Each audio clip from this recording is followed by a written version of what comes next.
হুসাইন একবার বিশ্বনবীরে প্রশ্ন করলেন, নানা মানিল আমজাদ ইলাল্লাহ, বলেন তো নানা আল্লাহর কাছে কে বেশি দামি, আপনি নাকি আমি? বিশ্বনবী বললেন, হুসাইন আনাল আমজাদ, আমি বেশি দামি। হুসাইন বলল, নানা জি আমি মানি না, আনা লা ওয়াফিক, আমি মানি না নানা। কেমন করে আপনি আমার চাইতে বেশি দামি হন? আপনার চাইতে আমি বেশি দামি। বিশ্বনবী বললেন, হুসাইন আমি হলাম নবীদের নবী, আখির নবী, বিশ্ব নবী, আর তুমি হলা আমার উম্মত, তোমার চাইতে আমি বেশি দামি। হুসাইন বলে, নানা জি আপনি ভুল বললেন, আপনার চাইতে আমি হুসাইন বেশি দামি। সুবহানাল্লাহ কইবেন না? বিশ্বনবী বললেন, কাইফা যালিক, কেমন করে এটা? হুসাইন বলল, নানা জি তাহলে বলেন তো আপনার আব্বার নাম কি? বিশ্বনবী বললেন, আমার আব্বার নাম হলো আব্দুল্লাহ। কি নাম? হুসাইন বলেন, আনা খালি আব্দুল্লাহ, লাইসা ক্বাবলাহু ওয়ালা বা'দাহু শাই। খালি আব্দুল্লাহ, সামনেও কোনো টাইটেল নাই, পিছনেও কোনো টাইটেল নাই। আমার আব্বার নাম আপনি জানেন নাকি? আমার আব্বা হলো শেরে খোদা, দুনিয়ার সব কাফির মুশরিকদের জন্য আল্লাহ আমার আব্বারে বাগ বানিয়ে পাঠিয়েছে। আমার আব্বা সাধারণ কোনো মানুষ নয়, বিশ্ব নবীর মেয়ের জামাই। আল্লাহু আকবার। আপনার আব্বা আব্দুল্লাহ কি কোনো নবীর মেয়ের জামাই নাকি? বলেন, আমার আব্বার নাম হলো আলী কাররামাল্লাহু ওয়াজহা। বিশ্বনবী বললেন, তাই তো, আসলেই তো তোমার আব্বা বেশি দামি। আবার হুসাইন প্রশ্ন করলেন, নানা বলেন তো আপনার আম্মার নাম কি? কি নাম বিশ্বনবীর মায়ের? তোরা দেখে যা আমিনা মায়ের কোলে, মধু পূর্ণিমারি সেথা চাঁদ দোলে, যেন উষার কোলে রাঙা রবি দোলে। তোরা দেখে যা আমিনা মায়ের কোলে, কুল মখলুকে আজি ধ্বনি ওঠে কে এলোই, কালিমা শাহাদাতের বাণী ঠোঁটে কে এলোই, পড়ে দুরুদ ফেরেশতা বেহেশতের দুয়ার খোলে। তোরা দেখে যা আমিনা মায়ের কোলে। আল্লাহু আকবার। বিশ্বনবী বললেন, আমার মায়ের নাম আমিনা। হুসাইন বলল, নানা জি আপনার মায়ের নাম যদি আমিনা হয়, জেনে রাখেন আমার মায়ের নাম হলো ফাতিমা, সাইয়্যিদাতুন নিসাই আহলিল জান্নাহ। জান্নাতে সর্বপ্রথম যেই মহিলাটা ঢুকবেন, ওই মহিলাটা হলো আমার আম্মা জান ফাতিমা। বিশ্বনবী ফাতেমারে এত ভালোবাসতেন, বিশ্বনবী বলতেন যে ফাতেমারে কষ্ট দেয় সেজন্য আমি নবীরে কষ্ট দেয়, আর যে ফাতেমার মনের মধ্যে আনন্দ দেয় সেজন্য আমি নবীরে আনন্দ দেয়।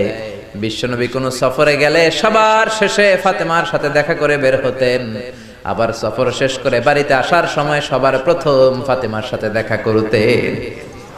ও নানা বলেন তো তাহলে কে দামি, আপনার আম্মা আমেনা নাকি আমার মা ফাতিমা?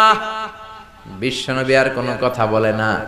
হুসাইন একের পর এক প্রশ্ন বানে নানাকে জর্জরিত করছে, নানা এবার বলেন তো আপনার নানির নাম কি? বিশ্বনবী বললেন, হুসাইন আমার নানির নাম হলো বাররা বিনতে আব্দুল উজ্জা। হুসাইন বলে, না না আপনার নানি বাররারে কেউ চিনে না। চিনেন আপনারা? অনেকে জানেই না, ওই যে কয় নসিনি, আরা নসিনি দে, আমরা চিনি না বাররা বিনতে আব্দুল উজ্জা। হুসাইন বলে, না না আপনার নানিরে তো কেউ চিনে না, বাররা নামটা কারো মুখস্থ নাই।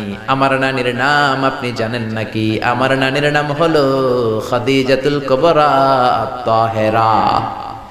একটা মহিলাকে আরশের উপর থেকে আল্লাহ সালাম জানিয়েছেন, ওই মহিলাটাই আমার নানি খাদিজা।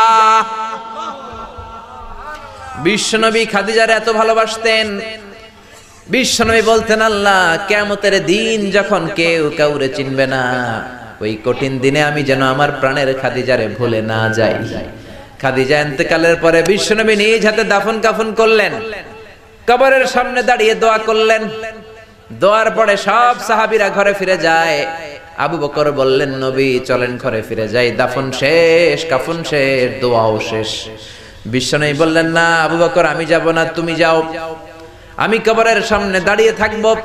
যেই মহিলাটাকে এই কবরের মধ্যে আমি শোয়ালাম রে আবু বকর, এই মহিলাটা সাধারণ কোন মহিলা নয়, আমার বিপদের দিনের সঙ্গিনী খাদিজা। মক্কায় এই মহিলাটাই আমার হাতে প্রথমে কালিমা পড়ে ইসলাম ধর্ম গ্রহণ করেছে। মক্কায় কেউ যখন আমারে সাহায্য করে নাই তখন আমার খাদিজা আমারে ভুলে নাই। কেউ যখন আমারে শেল্টার দেয় নাই, সাহায্য করে নাই, খাদিজা আমারে সাহায্য করেছে। মক্কার লোকেরা 3 বছর শিয়াবে আবি তালেবে আমার জেলের মধ্যে রেখেছিল। আমার কলিজার টুকরা বিবি খাদিজা ওই জেলখানার ভিতরে আমার সাথে ছিল।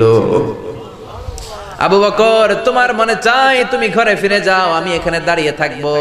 আমি দাঁড়িয়ে দাঁড়িয়ে খাদিজার কবরের 3টা প্রশ্নের জবাব আমি বিশ্বনবী নিজে দিয়ে তারপরে ঘরে ফিরে যাব রে আবু বকর। সাইয়েদনা জিবরাইল এসে বললেন, ইয়া রাসূলুল্লাহ, ইয়া হাবিবাল্লাহ, দাঁড়িয়ে থাকার দরকার নাই, আপনি ঘরে ফিরে যান। আল্লাহ বলেছে খাদিজার কবরের 3টা প্রশ্নের জবাব আরশের উপর থেকে আল্লাহ নিজেই দিয়ে দিবে। ও নানা, কই আপনার নানি বাররা, কই আমার নানি খাদিজা? বিশ্বনবী কোনো কথা বলেন না। হুসাইন আবার প্রশ্ন করলেন, নানা বলেন তো আপনার নানার নাম কি? বিশ্বনবী বললেন, আমার নানার নাম হলো ওয়াহাব ইবনে আব্দে মানাফ। হুসাইন বলে, নানা আপনার নানা ওয়াহাব রে কে চিনে? কেউ চিনে না আপনার নানারে। আর আমার নানারে চিনে না এমন কোন মানুষ পৃথিবীতে নাই, ঠিক না? আমার নানার উপরে দুরূদ পড়ে না এমন কোন মানুষ পৃথিবীতে নাই। আমার নানার প্রশংসায় পঞ্চমুখ নয় এমন কোন মানুষ পৃথিবীতে নাই। আমার নানারে মাছে চিনে, গাছে চিনে, জিনেরা চিনে, ফেরেশতারা চিনে, পাখিরাও চিনে, ঠিক কি না? আমার নানা হাউজে কাউসারের মালিক, আমার নানা শাফাতের মালিক। আমার নানা শুধু মানুষের নবী নয়, জিনদের নবী নয়, ফেরেশতাদের নবী নয়, আমার নানা সব নবীদের নবী, ঠিক কি না? আমার নানার নাম হলো, পড়েন, মুহাম্মাদুর রাসূলুল্লাহ সাল্লাল্লাহু আলাইহি ওয়াসাল্লাম। এই হলো আমার নানা। এবার বলেন কে দামি? বিশ্বনবী আর ধৈর্য ধারণ করতে পারেন না, ধা ধা করে চোখের পানিগুলো ছেড়ে হোসেনকে বুকের মধ্যে জড়িয়ে ধরেন আর বলেন, হোসাইন তুমি ঠিকই বলেছো, আজকের তর্ক বিতর্কে আমি নবী হেরে গেলাম, তুমি জিতে গেলা। আসলে আমি নবীর চাইতে তোমার দাম আল্লাহর কাছে কোটি কোটি গুণ বেশি। কোন সুবহানাল্লাহ। আরো জোরে পড়েন আল্লাহু আকবার।